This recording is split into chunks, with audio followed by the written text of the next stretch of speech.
और आज हम कितने भाग्यशाली हैं कि कुंभ के मेले में बैठकर, जहाँ अब ये कुंभ क्यों लगता है, 12 वर्ष में एक बार क्यों आता है, इसका भी विज्ञान में आपको बताऊं।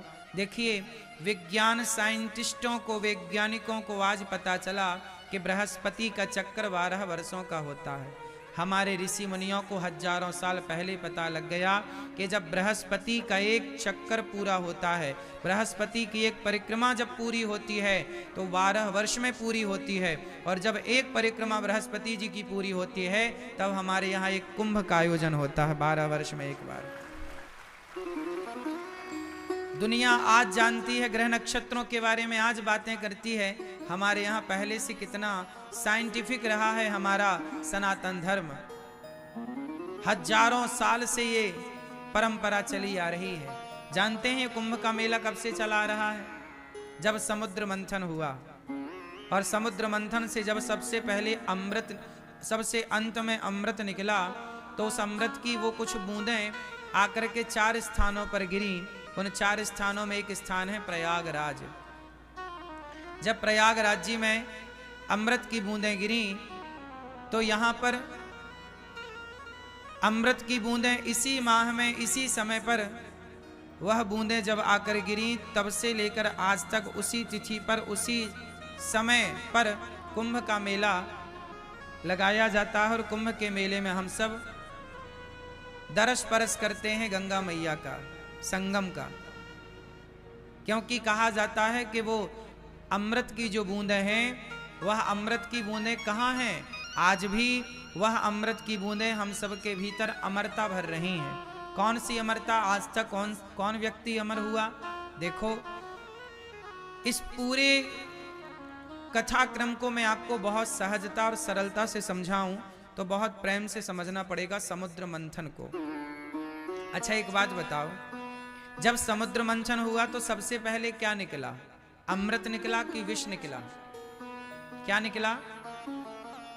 पहले निकला विष, आखिरी में निकला अमृत।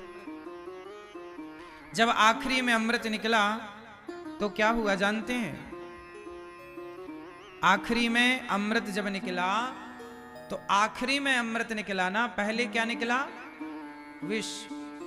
इसका अर्थ है कि जो प्रयागराज में कुंभ लगता है, ये समाज को यह मैसेज देता है कि कुंभ का मेला अमृत की बूंदों के कारण मनाया जाता है, लेकिन इस अमृत की बूंदों तक पहुंचने के लिए पहले आपको उस विष से भी तो गुजरना पड़ेगा। कौन सा विष?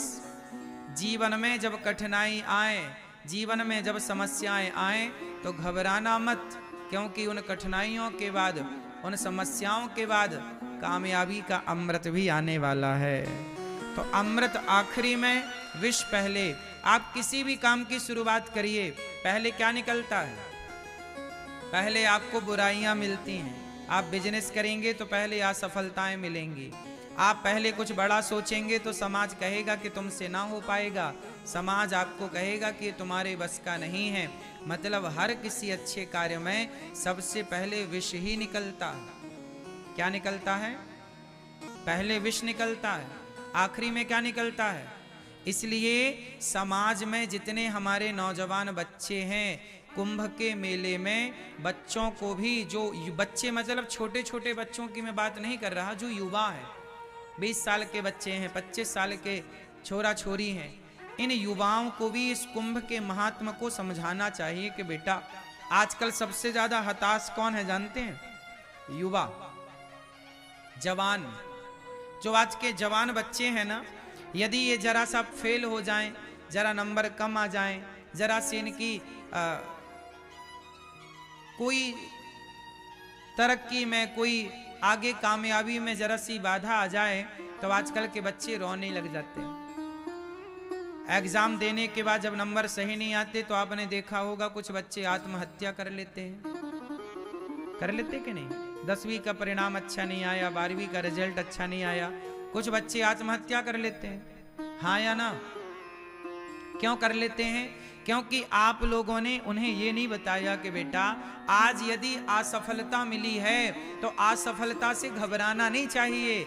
आज असफलता मिली है तो प्रयास करते रहिए, कल कामयाबी भी तो मिलेगी, सफलताएं भी तो मिलेंगी। उस सफलता का सूचक है ये कुंभ, ये प्रयागराज। भाई समुद्र मंथन हुआ था सतयुग में, आज चल रहा है कलयुग। इसके बीच में हजारों साल, लाखों वर्ष बीत गए लगभग, है ना? हजारों वर्ष बीत गए, कितनी सदियां बीत गईं, कितना कुछ बीत गया। आज तक ये कुंभ का सिलसिला चल रहा है। तो समाज को यही तो बताया जा रहा है कि बेटा यदि असफलता आई तो असफलता को ग्रहण किसने किया? जब समुद्र मंथन से जहर निकला तो किसने पिया? बोलो मेरी मां, किसने पिया? भगवान शंकर ने। भगवान शिव ने क्या पिया? विष पिया। शंकर जी ने पिया विष और देवताओं ने पिया अमृत। तो बताओ, देवता अमृत पीकर देवता बड़े भये कि विष पीकर शंकर जी बड़े भये? देवताओं ने पिया अमृत तो देवता देव कहलाए, शंकर जी ने पिया जहर तो देवाधिदेव महादेव कहलाए। अमृत पीने वाला बड़ा नहीं हुआ, विष पीने वाला बड़ा हो गया। इसलिए जीवन में असफलताओं का विष आए तो कभी घबराने की जरूरत नहीं है। असफलता भी सफलता की एक सीढ़ी है। असफलता भी सफलता की एक सीढ़ी है। इसलिए ये हमारा जो प्रयाग है, हमारा ये जो कुंभ का मेला है, कुंभ का मतलब होता है घड़ा, घड़े से छलकी हुई बूंदे अमृत की। अच्छा घड़ा, अच्छा ये बताओ, आपका शरीर भी तो एक घड़ा है। बोलो हाँ कि ना? अच्छा, आपके शरीर में यदि आपका शरीर एक घड़ा है, उदाहरण मान लो शरीर हमारा घड़ा है। अच्छा, आपका जो मस्तक है, सिर है, ये भी तो घड़े के आकार का है, नहीं है? अच्छा ये बताओ कि आपके शरीर में कितने छिद्र हैं, कितने छेद हैं? बोलो। नवद्वारे पुरे देही। कितने छिद्र हैं? वैसे तो रोम छिद्र करोड़ों हैं, बहुत हैं, लेकिन जो मुख्य छिद्र हैं वह 9 हैं। हमारे शरीर में कितने छेद हैं? 9। 2 आंख, 2 नाक, 2 कान, 1 मुंह। कितना हुआ? हो गए 7। 1 मूत्र द्वार और 1 मल द्वार, टोटल 9 द्वार का ये शरीर है। अच्छा मुझे एक बात बताओ कि एक घड़ा है और उस घड़े में 9 छेद हैं, और 9 छेद वाले घड़े में यदि पानी भरना है तो बताओ कैसे पानी भरेंगे? मैया आप बताओ। हैं? एक घड़ा है आपके हाथ में, माना कि उसमें 9 छेद हैं, अब पानी भरना है, बताओ कैसे भरेंगे?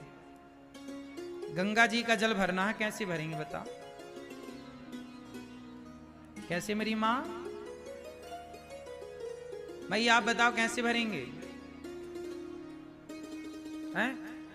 ज्ञान से नहीं भरना, गंगा जी का जल भरना है। कौन सा ज्ञान बताओ हमें? हैं? ज्ञान से।